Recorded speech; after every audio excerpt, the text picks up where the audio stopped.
Hi, Student Success. Welcome to your Chapter 11 lecture video. So what I think is nice about this chapter, let me click in, I'm going to get to here. What I think is really helpful with this chapter is, unless you're incredibly wealthy, most of us have to think about our finances quite frequently, whether it's just maybe once a week we sit down and balance a checkbook or check our bank account, or maybe it's just every couple months we review our budget, whatever that might be. And then every stage of our life kind of brings a new awareness to our finances, whether it's we get married, we start a new job, we go to school, we have children, we have other family or social responsibilities that require finances. So something like this, I think no matter if you're a high school student, you've been out of high school for a few years, you've got more wisdom, attached to your years, whatever it might be, financial decisions and financial processes, all of that I think is applicable to us at all stages. So all chapters, just like this one, start off with kind of a reflection. Where are you in terms of how you feel about your financial awareness or your confidence? What are your goals? And it has kind of some suggested goals there. And then the objectives of the chapter. So the chapter starts basically saying, doesn't matter if you're a younger student or a non-traditional student, we all might have to confront money issues for different reasons. Whether it's because we're trying to balance, in most of your cases, I'm assuming, going to college for either the first time or returning after a while, or maybe starting a new job. So there's lots of reasons that we might have to kind of think about our money. And financial skills, they can be learned and they have definite value. There's lots of workshops and classes that can help enhance financial literacy. So the chapter does start off in this first section, talks about setting financial goals and being realistic with those goals. And so coming up with a goal for yourself financially, and that's going to look different for everyone. They have kind of a little example here of someone who is working and a conflict in their financial goals. So you're kind of welcome to read through that. And other things to think about whenever you are thinking about your finances, as it relates to college. Are you trying to graduate with no debt? Are you trying to have part-time jobs, free time? How are you making money? How are you spending money? All of that comes into play as you are a college student. So this section talks about budgeting and making sure that you have a budget. And maybe I'm being too overgeneral, but I don't know that a lot of people really do sit down with a budget anymore. A very formal budget, I should say, maybe where they have a spreadsheet and they have their income and their expenses and their limits and everything. So I'm not sure if that's something that you all have or not, but it is something that our chapter does recommend is setting up a realistic budget.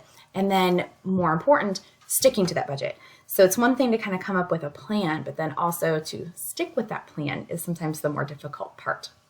So this next section talks about making money. And again, we're all relating it back to while we're in school, we're not necessarily talking quite yet about the money you're going to make after you get your degree. And one study that was done said that students who, now again, there's always exceptions to this rule. Students who work part-time and go to school part-time have the most success when it relates to time management and grade achievement. Now, that's not to say that you have to work and go to school part-time, because we can do one or the other or both full-time or less than that. But the key is finding what works for you. So finding not only what you need to make money, but also to balance your time and your priorities. Because even though we all need to pay bills, we also don't want to burn out. So that might mean we work full-time, but we can only take a part-time course load, or, again, whatever that might look like. So you want to take a look to see what could your job position look like. And some of you probably already have done that because you're working in part-time jobs right now, or you have a full-time job and you're going to school online completely. Sometimes you might have to look into internships if that is a possibility for you as well. So here are things, again, that you want to consider whenever it is that you're thinking about a job. There are campus jobs. So I do have students who will do work-study programs. They will work for college resources on campus, and then instead of getting a paycheck, it has a tuition deduction.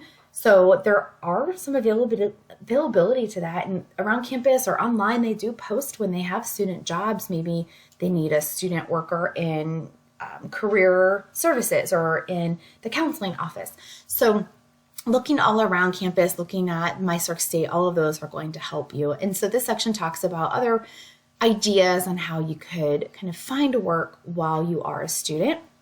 But again, coming back to balancing, finding a way that is going to balance all your needs, as well as thinking about your future career. You might need to get a part-time job right now and it doesn't connect to your future career. But ideally, if you could find a part-time job that also could help build your resume for your future career, that is kind of the nicest way to be able to do that.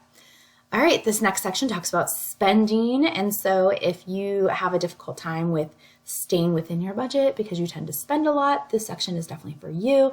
And so this is kind of like a little bit of a cost analysis. So sitting down, and I tend to do this every 6 months. I have 3 children. My income is the primary income. And so every 6 months I have to sit down and just kind of look to see, like, what are we spending our money on in terms of where could we afford to shave? Are we spending too much money on entertainment or too much money on certain utility providers that we could switch and say? So really just looking at not only like your monthly bills, but then also this other stuff. Are you spending a lot of extra money on maybe fast food that you could probably cut back on, or whatever that might be? So looking at your wants versus needs, essentially, to see how you could be making better use of your financial decision making. It's very similar to like a time analysis, tracking your time, seeing how well you're spending your time. So here are some other things to kind of just think about as you are looking at your cost analysis, your budget, as well as what's coming in and what's going out in terms of your expenses. And college has sometimes some expenses that not a lot of people think about at first, even though you're going to a commuter school, like we don't have room and board, but you are still spending money on gas. You're still spending money on textbooks. You're spending money on materials. Sometimes you have other fees or class needs. So sometimes hidden costs come up that you might not think about. So just really building all of that into your budget as well and knowing where your money does go. So again, this is all talking about making sure we're not spending hastily. We're avoiding impulse spending. We are being smart. I don't know about you all, but how groceries are right now, we are always in our family, because I have, 2 of my children are boys, and so they're both like, I have a 14-year-old, he eats everything in sight. And so just grocery shopping is becoming more and more cumbersome with finances. And so we're trying to look to see where better buys are. So all of that can play an important role in your finances. And so here are just some more general tips for spending, as well as some more information on how to manage a budget, track your income, make sure you know how and where your money is coming in. There are a lot of people that will advocate for multiple, streams of revenue. And so maybe that is like a part-time job, but then you also have, what they call, we have a gig economy. So if you have something kind of like Uber driving or delivering groceries, those kind of things. So really just, again, it all comes down to taking stock, tracking what's coming in and tracking what's going out, and making decisions based on that, what's best for you, your family, your situation. And this goes through, again, all the other things to think about with that in terms of how to balance your budget and how to track those expenses, and how to do so using maybe some online or spreadsheet software. And then what do you do if your budget isn't working well? You want to keep looking at it, keep kind of evaluating and look at your goals and what are you trying to accomplish as a student as it relates to your funding as well as your progress through your degree plan. Okay. This section talks about if you're in financial trouble, how do you know? Because I think sometimes, maybe I'm speaking for myself, I panic real easy about finances because I am very particular about how our money is spent, especially, again, with 3 kids and knowing that I'm going to have to help them as they get closer and closer to college and what that's going to look like for them. And so how do you know that you're in trouble, honestly, and not just kind of preemptive trouble? Maybe that you're digging into your savings quite frequently, or you're really behind on certain bills. You have nothing in the bank at all as an emergency fund. You're dropping important things like health insurance, or not buying required things or paying required bills. So kind of just doing a check. How are you with your financial health? This talks about balancing your checkbook again. I do have a physical checkbook that I balance. I get kind of made fun of a little bit for that with my friends, but I feel like it's important. I also have the online apps where I check my account. But I do sit down every week and I write in my kind of little book with all my finances, so I know exactly where my money is going, so that I can be aware of how I am spending everything and what checks have been cashed and so on. So even if you don't do a literal checkbook, maybe making sure that you're checking in on your online account and not being surprised when you open up your app and see your balance.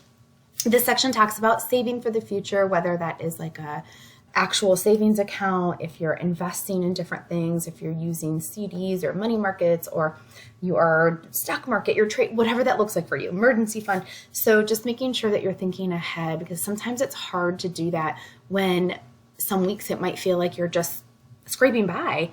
So trying to think ahead and trying to save and do what you can is helpful. All right, this next section talks about credit cards, and they really do have advantages. So using credit cards wisely and financially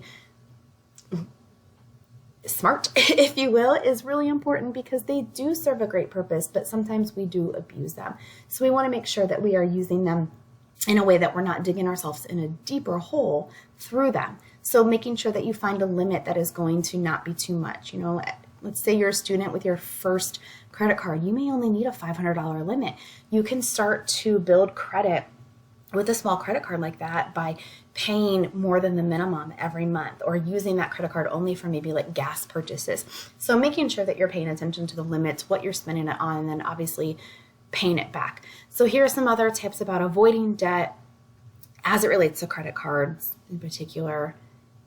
Keep your receipts. Don't carry your credit card around, because sometimes it's kind of a temptation to just use it, which leads right into credit history and credit reports. So it's important to know your credit score. I mean, there's a lot of kind of viewpoints on how arbitrary your credit score is, but like it or not, they being like banks and things, they do use credit scores to allow large purchases. And so the higher your credit score, the more set you are for those large purchases.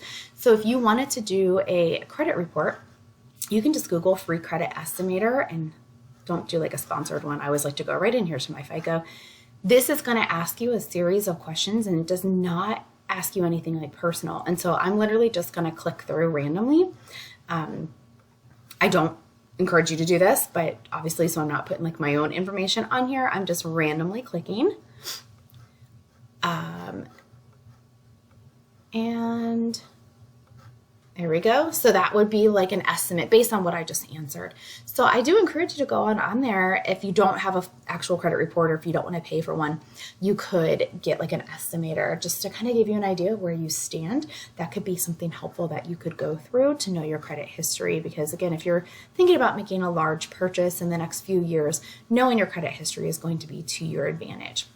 So this talks about more about the different scores, and then identity theft, making sure that you're being smart about your online purchases and ways to prevent identity theft in general. There's like a little case study you're welcome to read and kind of figure out and think about more. And then as we start to kind of wind up the chapter, financing college. So obviously you're already here, you're financing it somehow. There are different ways to finance college: scholarships and grants, which I always like to show students. A reminder, on our homepage under paying for college, we have a whole list here. So I always like to tell, go look at that scholarship. Look to see what's out there. The scholarship application is super quick, and there are deadlines coming up within the next couple months for a lot of these. Look how quick this is. You're literally clicking yes or no and then hitting submit. You also have a whole list of different scholarships. There are some scholarships based on GPA, but not all of them. So you can kind of look through and see, CCP scholarships. So it talks about those who took CCP classes.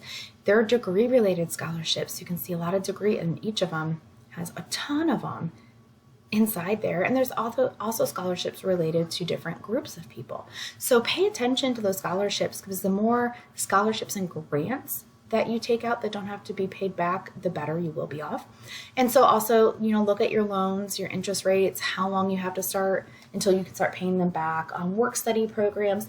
So make sure that you're looking at all of that. Most of you have probably already filled out your FAFSA or have experience with that. So knowing that you have to fill that out every year, that's not just like a one and done. You have to fill it out every single year. And this goes into more detail again about the difference between scholarships, grants, loans, and work study, how much you should borrow, kind of making sure that you are borrowing in a smart way. Sometimes years ago, students could take out like $10,000 a semester. Well, that does not cost $10,000 to go to Stark State. So making sure that you're borrowing smartly, because obviously whatever you borrow, you have to pay back plus interest. And you have to do so whether you get a job after you graduate or not. This talks a little bit more about work study and then just general financial aid success. All right. That is your chapter. Please make sure you take a look at it and spend time in any section that you feel is most personally beneficial. Until next time.